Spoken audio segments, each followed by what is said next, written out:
ये व्यर्थ के बकवाद करने वाले लोगों से मत मिलो, व्यर्थ के बकवाद करने वाले लोगों की तरफ मत देखो, ये क्या कह रहे हैं, क्या बोल रहे हैं। और तुम भी व्यर्थ का बकवाद मत करो। अपने समय को कीमती मान करके निरंतर प्रिया प्रीतम का नाम जप करो, उनके गुण लीला गाओ, उनकी सेवा में रहो। सखे सखे दो भवसि किमर्थम व्यर्थ जल्पितई वृंदावन गुणाने शृणुपदिश गाय च। वृंदावन की चर्चा करो, वृंदावन के गुण गाओ। वृंदावन के गुण, प्रिया प्रीतम की लीला, और वृंदावन को श्रवण करो, वृंदावन की महिमा, प्रिया प्रीतम की महिमा। किम ताम्यसि वृथा चिंता सहस्रैर लोक धर्म गई श्रीमद वृंदावने देहमिमं न्यस्य सुखी भव। अब तुम चिंता मत करो कि लोक में क्या कहा जाएगा तुम्हें। कई बार उपासक इसमें फंस जाता है, इसीलिए न लाज तीन लोकन की, न वेद को कहो करे, न शंख भूत प्रेत की, न देव जच्छते डरे, सुने न कान और की, द्रवै न और इच्छना। तभी प्रेम लक्षणा भक्ति का जागृत होने का भाव आता है हृदय में। जब लोक धर्म का, लोक में हमारा उपहास हो रहा है, लोक में हमारी निंदा हो रही, अगर ये चुभ रहा है हृदय में, तो फिर भगवत मार्ग बाधित हो जाएगा। साधो निंदक मित्र हमारा, महापुरुषों ने कहा कि निंदा करने वाला हमारा मित्र है, जो बिना प्रयास के हमारे पापों को अपनी जबान से निंदा करके धुल रहा है, वो स्वस्थ रहे, स्वस्थ होकर हमारी छोटी छोटी बातों को पकड़कर खूब निंदा करे, जिससे हमारा भगवत मार्ग प्रशस्त और प्रकाशित हो जाता है, भगवत मार्ग पुष्ट और प्रकाशित हो जाता है। इसलिए क्यों तुम वृथा लोक चिंता करते हो, और दूसरी चिंताएं कि हमारा कैसे भरण पोषण होगा, पता नहीं इतना जब करते हैं भगवत प्राप्ति होगी कि नहीं। तो कह रहे हैं किम ताम्य वृथा चिंता शास्त्रे लोक धर्म गई। ये हजारों चिंताएं क्यों पाले हुई हो, छोड़ दो ना प्रभु के ऊपर। बड़ा सुख मिलता है जब प्रभु के ऊपर छोड़ दो। अपने ऊपर जब चिंता करने लगो तो बड़ी परेशानी उत्पन्न होती, कैसे करेंगे, क्या करेंगे, क्या होगा। और जब प्रभु के ऊपर छोड़ दो तो सब मंगल होगा।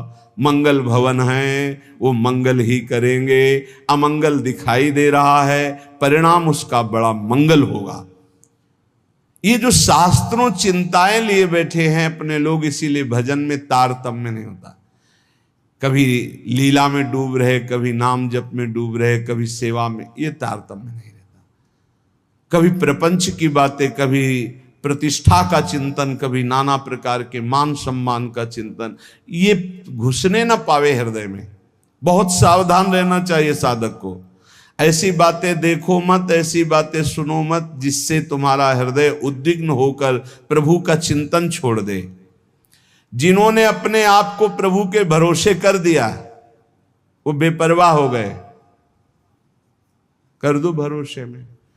एक एक क्षण बहुत सुंदर ढंग से व्यतीत होता है जो प्रभु के भरोसे होता। और ऐसे एक एक क्षण जलते रहोगे, चिंता, शोक, भय, अरे अब क्या होगा, ऐसा क्या होगा, कैसे करूं, नाना प्रकार की चिंताएं। अपने आप को प्रभु के चरणों में समर्पित कर दो, तुम्हें कुछ नहीं करना पड़ेगा, सब वो करवा लेंगे आपसे। जो आपके लिए मंगल है वो सब करवा लेंगे। तुम शांत होकर प्रभु के चरणों का आश्रय ले लो, जो कर्तव्य कर्म है उसे करो। अलम कश्यापि संगत्या तवालम शास्त्र कर्म भी वृंदारण्य तृणम मन्यो धन्यो ना किंचिदाचरेत। तुम किसी और का संग मत करो, क्योंकि अगर और का संग करोगे तो तुम्हारी बुद्धि में व्यभिचार दोष हो जाएगा। भक्ति में भी व्यभिचार दोष होता है। अपने इष्ट से अलग चिंतन होना ये व्यभिचार दोष है। अलम कश्यापि संगत्या, किसी का भी ऐसा संग मत करो जो श्यामा श्याम के सुमिरन में बाधा पहुंचा दे। प्रिया प्रीतम की चिंतन वृत्ति हट जाए और अपनी चिंतन वृत्ति जागृत हो जाए, या किसी व्यक्ति की चिंतन वृत्ति, ये बहुत बड़ी हानि है। और आगे कह तवालम शास्त्र कर्म भी, तुम शास्त्र कर्म की भी अब चिंता मत करो। क्यों? शास्त्र कर्म की क्यों ना करो? क्योंकि कर्म करते करते अनंत जन्म हो गए, फिर भी हमारा उद्धार नहीं हुआ। अब क्या करो? अब भज गोविंदम गोविंदम भज मूढ़ मते। एक ही उपाय है भगवान का भजन। चाहे जितना शास्त्र स्वाध्याय कर लो, व्याकरण पढ़ लो, बहुत सुनने योग्य आद्य गुरु का ये स्तोत्र है। कह रहे दिनमपि रजनी सायं प्रातः शिशिर बसंतौ पुनरायातः कालः क्रीडति गच्छत्यायुस् तदपि न मुंचत्याशा वायुः भज गोविंदम भज गोविंदम भज गोविंदम मूढ़मते प्राप्ते सन्निहिते मरणे नहीं नहीं रक्षति डुकृंच करणे। दिन व्यतीत हुआ, रात आई, रात व्यतीत हुई, प्रातः हुआ, फिर दिन व्यतीत हुआ, फिर सायं आई। तुम्हारी आयु नष्ट हो रही, गए 24 घंटे, अब पता नहीं कितने घंटे कितने मिनट हैं। शिशिर गई, शिशिर ऋतु, बसंत ऋतु आई, वर्षा आई, ग्रीष्म आई, शरद आई, गए।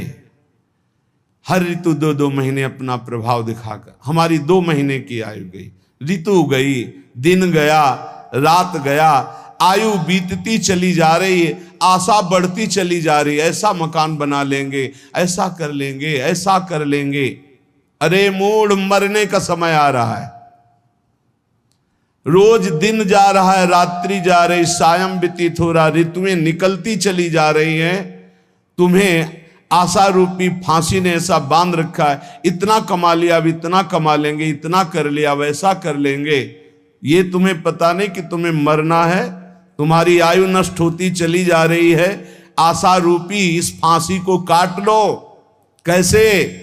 भज गोविंदम गोविंदम भज मूढ़मते। अरे मूढ़मती, गोविंद का भजन कर ले, गोविंद का भजन कर ले, गोविंद का भजन कर ले। नहीं, मृत्यु के समीप आने पर ये व्याकरण का शब्द डुकृंच करने, ये तुम्हारी रक्षा नहीं कर पाएगा। ये व्याकरण, ये पढ़ाई लिखाई, ये तुम्हारी मृत्यु पर विजय प्राप्त नहीं। मृत्यु पर गोविंद गोविंद हरे मुरारे, गोविंद गोविंद मुकुंद कृष्ण, गोविंद गोविंद रथांग पाणे, गोविंद दामोदर माधवेति, ये भगवान नाम ही तुम्हारी रक्षा करेंगे। बहुत सुंदर स्तोत्र है। अग्ने वह्नि पृष्ठे भानु रात्रौ चिबुक समर्पित जानु करतल भिक्षा तरुतल वासस तदपि न मुंचत्याशा पाशः भज गोविंदम भज गोविंदम भज गोविंदम मूढ़मते। बड़े तपस्वी हैं, दिन में धूप में बैठते हैं, आगे अग्नि, पीछे अग्नि, चारों तरफ अग्नि, सूर्य से तापित शरीर, अग्नि से तापित शरीर, और रात्रि के समय ठंडी में जानुओं में थोड़ी दबाए, ऐसे पूरी रात्रि व्यतीत करते हैं। कोई कपड़ा नहीं पहनते, कोई पात्र भिक्षा का नहीं रखते, करतल भिक्षा, हाथ में भिक्षा मांग के खाते, तरुतल वासद, वृक्ष के नीचे रहते हैं, पर वो आशा की फांसी को नहीं काट पाते। कौन? जो हर समय भजन नहीं करते। ये सब करते हुए भजन नहीं तो कल्याण नहीं होने वाला। दिन में सूर्य के ताप से तपना, आगे अग्नि, पीछे अग्नि, आसपास अग्नि, अग्नि लगाकर ऐसे ताप में जल रहे, सर्दियों में कोई वस्त्र नहीं ओढ़ते, ऐसे गांठ के नीचे दाढ़ी लगाकर समय व्यतीत करते हैं पूरा रात्रि का कांपते हुए। यहां कह रहे फिर भी जीने की आशा, भोगों की आशा या नाना प्रकार के मान सम्मान प्रतिष्ठा की आशा नहीं काट पाते। क्यों? क्योंकि वो गोविंद का भजन नहीं करते। इसलिए भाई भज गोविंदम, भज गोविंदम, गोविंदम भज मूढ़मते, अर्थात इन क्रियाओं से भी भगवान मिलने वाले नहीं। भजन, नाम जप करो। यावद्युत्पार्जन सक्तस तावन निज परिवारो रक्तः, पश्चात धावति जर्जर देहे वार्ताम पृच्छति कोपि न गेहे। भज गोविंदम, भज गोविंदम, गोविंदम भज मूढ़मते। अरे भाई, जब तक तुम धन कमाने लायक हो तभी तुम्हें प्यार मिलेगा इस संसार में। बहुत सुंदर उपदेश है। जब तक तुम धन कमाने लायक हो तभी तुम्हें कहेंगे मेरा पति, मेरा पिता, मेरा भाई, मेरा अमुक अमुक। और जिस दिन तुम धन कमाने लायक नहीं रहोगे उस दिन कोई बात नहीं पूछेगा, पक्की बात है। वाह वाह जब चल रहा है तो सब हाथ मिलाएंगे, और जब बुरा समय आएगा तो तुम्हारी गली से निकलना हो ठीक नहीं समझेगी कि अगर उधर निकलेंगे कहीं वो मिल न जाए और कुछ मांग न ले, कुछ कह न दे। जब तक तुम धन कमाने लायक हो, तुम्हारे पास धन है, तभी तक तेरे को प्यार मिल रहा है संसार से, परिवार से। और जब तू रोगग्रस्त हो जाएगा, जराग्रस्त हो जाएगा, तो कोई भी तेरे से बात नहीं पूछेगा, बात नहीं करेगा। अरे मूढ़, इसलिए तू निरंतर गोविंद का भजन कर ले, गोविंद का भजन कर ले, गोविंद का भजन कर ले। जटिलो मुंडी लुंचित केशः, कासायांबर बहुकृत वेशा, पश्यन्नपि च न पश्यति लोको, रुदर निमित्तम बहुकृत शोकः। भज गोविंदम, भज गोविंदम, गोविंदम भज मूढ़मते। बड़ी बड़ी जटाएं रखा ली, या मुंडित हो गए, मुंडन करवा लिया, या लुंचित केश नुचवा लिए, कासाय अंबर धारण कर लिया, या नाना रंग के वेश धारण कर लिए। पर भाई, यदि तुम्हारा उद्देश्य केवल लोक प्रतिष्ठा, मान, पेट भरना है तो इससे तुम्हारा कल्याण नहीं होगा। तुम्हारा कल्याण होगा हर श्वास में निरंतर गोविंद गोविंद गोविंद ऐसा भजन करो। जिसने भगवद गीता किंचित धीता, गंगा जल लो कणिका पीता, सकृदपि यस्य मुरारि स्मर्चा, तस्य यमः किं कुरुते चर्चा। भज गोविंदम, भज गोविंदम, गोविंदम भज मूढ़मते। जिसने गीता जी को पढ़ा, श्रीमद् भागवत गीता जी, कुछ लोग तो इस भेद ही नहीं जान पा रहे हैं कि श्रीमद् भागवत और श्रीमद् भगवत गीता जी अलग है, नहीं जान पाते हैं कई लोगों के ऐसे।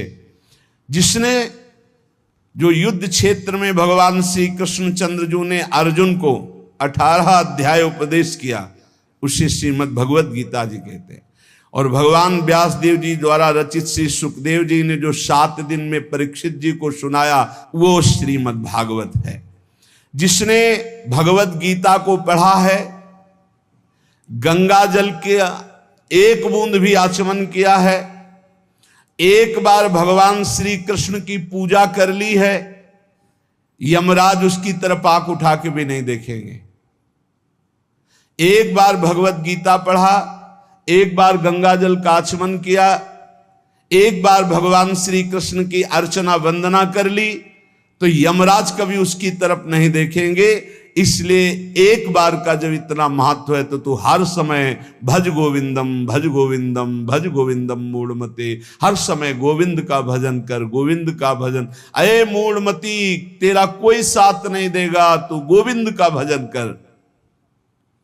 अंगम गलितम पलितम मुंडम, दशन विहीनम जातम तुंडम वृद्धो याति गृहीत्वा दंडम तदपि न मुंचत्यासा पिंडम भज गोविंदम भज गोविंदम भज गोविंदम मूढ़मते।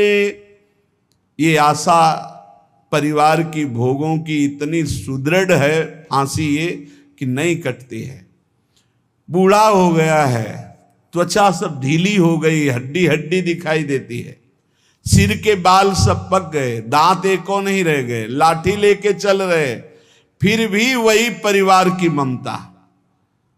दरवाजे पे बैठा वही परिवार के विषय में सोचता रहता है। ये नहीं सोच रहा कि मृत्यु नजदीक आ रही, भगवान का भजन कर ले, अपने जीवन को सार्थक कर ले। अरे मूढ़, तू निरंतर गोविंद का भजन कर ले, गोविंद का भजन कर ले, कोई तेरे काम आने वाला नहीं। बालस्तावत क्रीडासक्तस् तरुणस्तावत तरुणी रक्तः वृद्धस्तावत चिंता मग्नः पारे ब्रह्मणि कोऽपि न लग्नः भज गोविंदम भज गोविंदम भज गोविंदम मूढ़मते। कहते हैं कि ये भजन की अवस्था नहीं है तो कब भजन की अवस्था होती?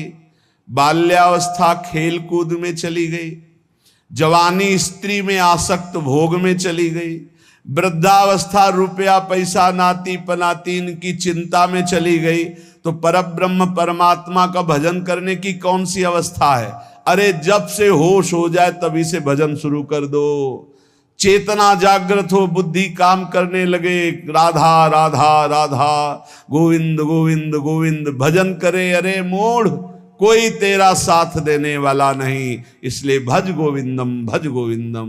पुनरपि जननम पुनरपि मरणम पुनरपि जननी जठरे शयनम इहि संसारे खलु दुस्तारे कृपया पारे पाहि मुरारे भज गोविंदम भज गोविंदम भज गोविंदम मूढ़मते। इस संसार में बार बार जन्म होता है, बार बार मरण होता है, बार बार 9 महीने माता के गर्भ में रहना पड़ता है। अब तो होश संभाल ले, मनुष्य शरीर मिला है, भगवान श्री कृष्ण की शरण में आ जा और इस अपार संसार से पार हो जा और हर क्षण गोविंद गोविंद गोविंद ऐसा रट, नहीं बार बार जन्म मरण के चक्र से तुझे कोई नहीं बचा सकता है। अरे तू भगवान का अविनाशी अंश है, तुझे वास्तव में कुछ चाहिए ही नहीं। कमी केवल इस बात की हुई कि तूने अपने को शरीर मान लिया। जिस क्षण जीव अपने को देह समझने लगता है उसी क्षण अभाव आरंभ हो जाता है। फिर उसे भोजन चाहिए, सम्मान चाहिए, सुविधा चाहिए, सुरक्षा चाहिए, सुख चाहिए। और जब तक देह का ये मोह बना रहता है तब तक मनुष्य बाहर भटकता रहता है। लेकिन जिस दिन भीतर यह निश्चय जाग जाए कि मैं केवल यह शरीर नहीं हूं, उस दिन जीवन का स्वरूप ही बदलने लगता है। तब परिस्थितियां उतनी भयावह नहीं लगती, तब कठिनाई भी साधना बन जाती है। कई कई वर्षों तक अन्न नहीं मिला, कभी किसी ने उबला आलू दे दिया, कभी थोड़ा गुड़ मिल गया, कभी कई दिनों बाद थोड़ा दूध मिल गया, पर भीतर कोई हाहाकार नहीं उठा, क्योंकि जीवन का आधार भोजन नहीं था, आधार तो प्रभु का स्मरण था। जब मनुष्य बार बार शरीर की मांगों को पूरा करता रहता है तब शरीर स्वामी बन जाता है और आत्मा दासी। लेकिन जब साधक धैर्य के साथ सहन करना सीखता है तब यही शरीर धीरे धीरे साधना के अनुकूल होने लगता है। अन्न छोड़ो तो प्रारंभ में कष्ट होगा, फलाहार छोड़ो तो शरीर विरोध करेगा, केवल जल पर आओ तो मन घबराएगा, लेकिन कुछ दिन दृढ़ रहो फिर शरीर उसी में ढल जाएगा। यह शरीर उतना कठोर नहीं जितना मनुष्य समझता है। कठिनाई शरीर में कम होती है, भय मन में अधिक होता है। घबराहट इस बात की रहती है कि ऐसा कैसे चलेगा, जीवन कैसे बचेगा, शरीर कैसे टिकेगा। लेकिन जो सहन करना सीख लेता है उसके लिए बहुत कुछ सहज हो जाता है। अच्छे पदार्थ खाकर, सुविधा में रहकर मन के हर आग्रह को पूरा करके अध्यात्म की ऊंचाई प्राप्त करना बहुत कठिन है। ऊंची लालसा तो सब करते हैं, सब चाहते हैं कि हमें भगवान मिल जाए, हमें प्रेम मिल जाए, हमें दिव्य अनुभव हो जाए। लेकिन यदि जीवन का आचरण उसी दिशा में नहीं जा रहा, यदि साधना में कठोरता नहीं, यदि भीतर से त्याग नहीं, तो केवल इच्छा करने से कुछ नहीं होता। देखो, महान प्राप्तियों के पीछे कितनी तपस्या छिपी होती है, भगवान के प्राकट्य के लिए कितनी दीर्घ साधना करनी पड़ी। भक्ति का मार्ग केवल भावुकता का मार्ग नहीं है, यह तप का मार्ग है। जो मंद बुद्धि वाले हैं वे सोचते हैं कि अच्छा भोजन मिल रहा है, आराम से रहने को मिल रहा है, बस जीवन कट रहा है। पर जीवन काटने के लिए नहीं मिला, एक एक क्षण को सार्थक करने के लिए मिला। समय को केवल व्यतीत मत करो, समय को भगवान के चरणों में अर्पित करो। भजन कोई हल्की वस्तु नहीं है, ये भीतर का युद्ध है। प्रारंभ में कुछ मिनट मन लग जाएगा, मंत्र अच्छा लगेगा, नाम मधुर लगेगा, लेकिन थोड़ी देर बाद मन अपना वास्तविक स्वरूप दिखाने लगेगा। वह संकल्प विकल्प खड़े करेगा, बेमतलब की बातें सामने लाएगा, पुराने दृश्य, पुराने संवाद, पुराने अपमान, पुरानी इच्छाएं सब एक साथ उठ खड़ी होंगी। वह मंत्र को रोकना चाहेगा, कहेगा यह मंत्र मत जपो, दूसरा जपो, यह तरीका ठीक नहीं, कोई दूसरा उपाय करो। लेकिन उस समय बदलना नहीं, एक मंत्र पकड़ लो और उसी में अडिग रहो। थोड़ी ही देर में मन अजीब अजीब दृश्य खड़े करेगा, ऐसे विचार लाएगा जिनका कोई अर्थ नहीं, बस एक ही उद्देश्य होगा कि तुम भजन से हट जाओ। उस समय बार बार लड़ना पड़ता है, बार बार मन को पकड़कर वापस लाना पड़ता है। यही वास्तविक साधना है। बाहर बैठ जाना साधना नहीं, भीतर के इस युद्ध में टिक जाना साधना है। मन बार बार भागेगा, बार बार उसे पकड़कर मंत्र में लगाना होगा। यही दांत पीसकर किया जाने वाला भजन है। 1 घंटा यदि इस प्रकार युद्ध करते हुए बैठ जाओ तो फिर उठने पर समझ में आएगा कि भीतर कितना संघर्ष था। मन इधर उधर भागना चाहेगा, कुछ देखना है, कुछ सुनना है, कुछ करना है। यही कारण है कि जो हर समय विषयों में डूबा रहता है, जिसके पास हर समय चंचलता का साधन है, उसके लिए यह अभ्यास बहुत कठिन हो जाता है, क्योंकि मन को जबरदस्ती भगवान की ओर मोड़ना पड़ता है।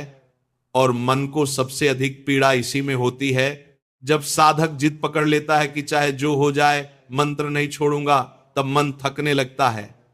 माथे पर नहीं, मन पर पसीना आता है, भीतर बेचैनी उठती है, कभी लगता है अब उठ जाऊं, अब नहीं हो रहा। लेकिन उसी समय और दृढ़ होकर बैठ जाना चाहिए। मन को दुलार मत दो। यदि मन के अनुसार चलते रहे तो वही तुम्हें संसार में घुमाता रहेगा। और फिर ऊपर से बड़े त्यागी, बड़े भजनानंदी संतों की बातें सुनना चाहोगे, लेकिन 5 मिनट मन से युद्ध नहीं कर पाओगे। यह कैसे होगा? यह मन बड़ा विचित्र खेल करता है। थोड़े समय के लिए मिला यह शरीर और उसी में मनुष्य हार मान लेता है। अरे लड़ ले, जीत जाएगा, प्रभु की प्राप्ति कर लेगा। लेकिन यदि मन के दुलार में पड़ा रहा तो शरीर छूट जाएगा और जीवन यूं ही निकल जाएगा। तू अविनाशी है, यह नश्वर संसार तेरे साथ सदा रहने वाला नहीं। जो भजन को प्रधान बना लेते हैं वही वास्तव में भाग्यवान है। तीव्र बुद्धि वही है जो भजन के लिए निकल पड़े। कभी कभी भजन करते करते ऐसी स्थिति आती है कि ना मंत्र पकड़ में आता है, ना नाम, भीतर एक शून्यता छा जाती है, मन जैसे जड़ हो जाता है। उस समय भी रुकना नहीं। कभी पद गाने लगो, कभी ऊंचे स्वर में नाम लो, कभी उठकर चलो, लेकिन भगवान का संबंध मत तोड़ो। धीरे धीरे वही मन जो पहले विरोध कर रहा था सहयोग करने लगता है, फिर उसी में आनंद आने लगता है। और जब आनंद गहरा हो जाता है तब मन परिपक्व होने लगता है। मन को ठीक करना ही सबसे बड़ी साधना है। यही बंधन का कारण है, यही मोक्ष का कारण है।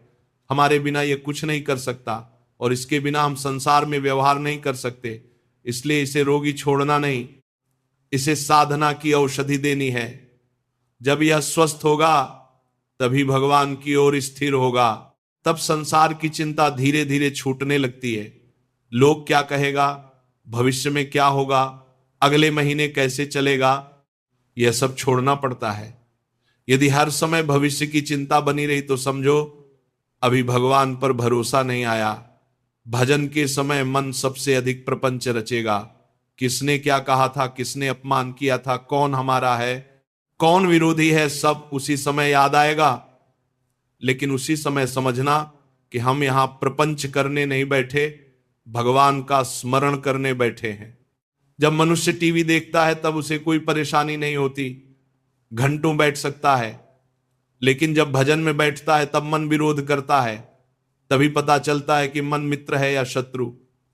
इसलिए भजन के समय यह निश्चय होना चाहिए कि चाहे आसपास कुछ भी हो जाए, हम उठेंगे नहीं,